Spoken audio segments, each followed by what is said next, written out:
جی بسم اللہ الرحمن الرحیم، السلام علیکم۔ میرا نام ہے امتیاز حسین، اور آج کے سیشن میں بات کروں گا اپنے ایسے دوستوں کے ساتھ کہ جنہوں نے گھر کے اندر 2-4 جانور رکھے ہوئے ہیں، یا ایسے دوست کے جو اسمال اسکیل کے اوپر ڈیری فارمنگ کا کام کر رہے ہیں، تو ان کے ساتھ میں بات کروں گا، چاہے انہوں نے شوق کے ساتھ جانور رکھے ہوئے ہیں، چاہے ضرورت کے تحت رکھے ہوئے ہیں۔ وہی میرا مخاطب آج کی ویڈیو میں۔ ایک چیز عام مشاہدے میں آئی ہے کہ جو ہمارے ایسے فارمرز کے جن کے پاس کراس بریڈ کے جانور ہیں، تو کراس بریڈ کے بچیاں یا بچے پیدائش کے بعد ان میں شرح اموات بہت زیادہ ہوتی ہے۔ زیادہ تر ریشو جو بچیوں کی یا بچوں کی ہوتی ہے، وہ پہلے 10-15 دن یا ایون 5-7 دن کے اندر بھی ان کی ڈیتھ ہو جاتی ہے۔ تو اس حوالے سے میں نے سوچا کہ آپ دوستوں کے ساتھ ایک سیشن کے اندر بات کر لی جائے کہ اس کی وجہ کیا ہے، اس کا حل کیا ہے، کیوں ایسے ہوتا ہے، کن جانوروں میں ہوتا ہے، کن میں نہیں ہوتا۔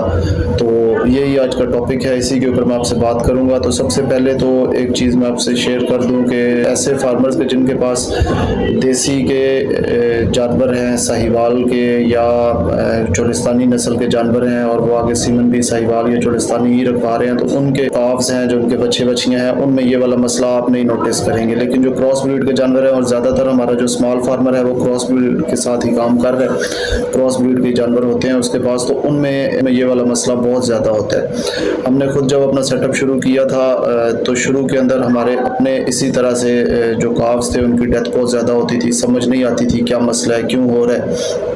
10 میں سے 4-5 جو کاوز ہوتے تھے ان کی ڈیتھ ہو جاتی تھی، اور ڈیتھ یہی پہلے 4-5 دن سے لے کے 10-15 دن کے اندر اندر ہو جاتی تھی۔ علاج بھی کرتے تھے، ساری کوشش بھی کرتے تھے، لیکن اس کے باوجود بہتری نہیں آتی تھی۔ ایسے بچیوں میں یا بچوں میں یہ مسئلہ آپ کو نظر آئے گا کہ جن کے اندر ولیتی بلڈ زیادہ ہوتا ہے۔ ولیتی بلڈ زیادہ سے مطلب 25% سے لے کے 75% تک، 70% تک اگر ولیتی بلڈ ہے، تو جیسے جیسے اس کی ریشو بڑھتی جائے گی، ویسے ویسے ان کا یہ رسک جو ہے، جو ان کی ارلی ایج کے اندر موت کا رسک ہے، وہ بڑھتا جائے گا۔ تو سب سے پہلے بات کر لیتے ہیں کہ اس کی وجوہات کیا ہیں، کس وجہ سے یہ ڈیتھ ہوتی ہے۔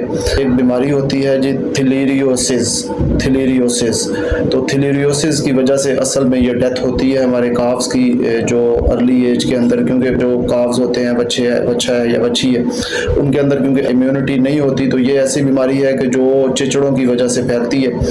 اور کوئی بھی ایسا چچڑ کہ جو کسی ایسے جانور کو کاٹتا ہے جس میں تھلیریوسس کا مسئلہ ہے، اور پھر وہاں سے وہ جرم کیری کرتا ہے، وہ بیکٹیریا یا وہ جراثیم وہ کیری کرتا ہے، اس کو وہ پھر جا کے تو کاف کو اگر وہ کاٹ لیتا ہے، ایسے کاف کو لگ جاتا ہے وہ چیچڑ، تو اس سے وہ اس کاف کو بھی یہ مسئلہ آ جائے گا۔ کیریئر مطلب وہی ہے، وہ چیچڑ ہی اس کا کیریئر ہوتے ہیں، ٹرانسمیشن انہی کی وجہ سے ہوتی ہے بیماری کی، ایک جانور سے دوسرے جانور میں۔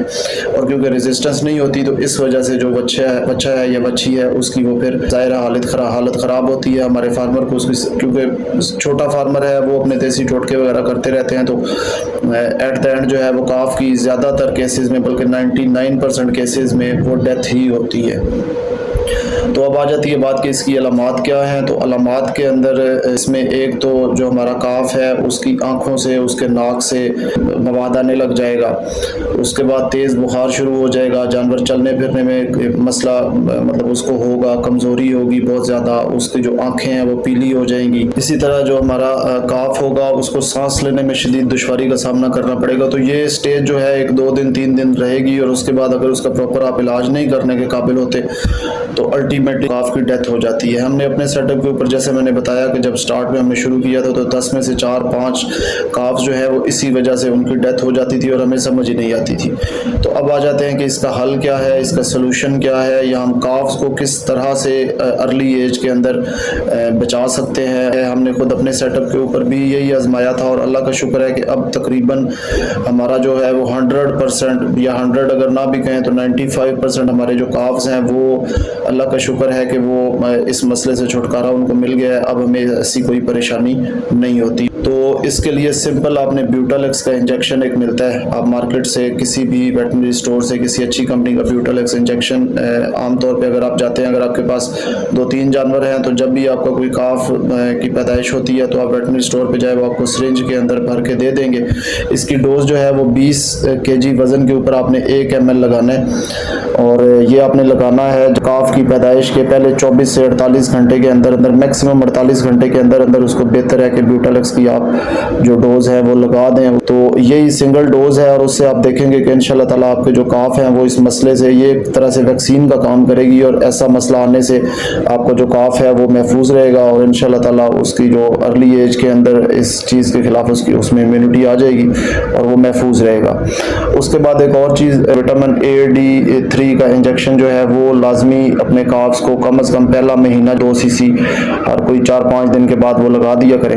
یہ ایک ایڈیشنل چیز ہے. تھریلیوسس کے حوالے سے میں نے آپ کو بتا دیا کہ بیوٹیلکس کی ڈوز جو ہے وہ آپ اپنے کاف کو پہلے 24 سے 48 گھنٹے کے اندر اس کی پیدائش کے بعد ان کو یہ لگا دیں. اگر آپ کے پاس کوئی 10-12 جانور ہیں، بڑے جانور ہیں، تو بہتر یہ ہے کہ بیوٹیلکس کا آپ انجیکشن، اس کی ایک وائل جو ہے وہ 20 ml کی وائل ملتی ہے، وہ تقریباً 7500-8000 کی رینج کے اندر وہ آپ کو مل جائے گی مارکیٹ سے، بلکہ شاید 7000 کی رینج میں بھی مل جائے.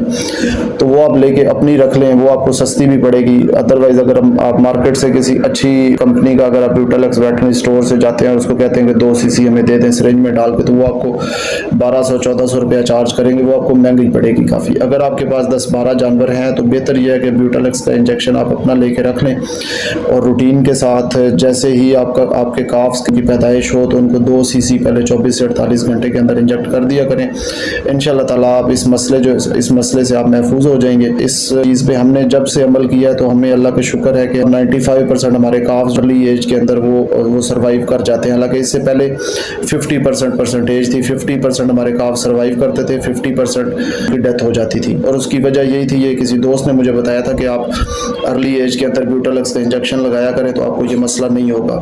اور بالکل ویسے ہی ہوا. ہم نے جب سے یہ پریکٹس شروع کی ہے اللہ کا شکر ہے ہم محفوظ ہیں. اس حوالے سے ہمارے کاف سروائیو کرتے ہیں. تو یہی آپ دوستوں کو بھی مشورہ دینا تھا، یا آپ دوستوں کو گائیڈ کرنا تھا، خاص طور پہ ہمارے عام چھوٹے فارمر کو جس کو نہیں پتہ ان چیزوں کا اور وہ کراس بریڈ کی فارمنگ کر رہا ہے، کراس بریڈ کے جانوروں کے ساتھ. تو یہ والی پریکٹس اپنے پروٹوکول کا، اپنی روٹین کا حصہ بنا لیں، انشاءاللہ تعالیٰ آپ کو فائدہ ہوگا. یہی آج کا سیشن تھا جی. دعاؤں میں یاد رکھیے گا، اپنا بہت زیادہ خیال رکھیے گا. اللہ حافظ.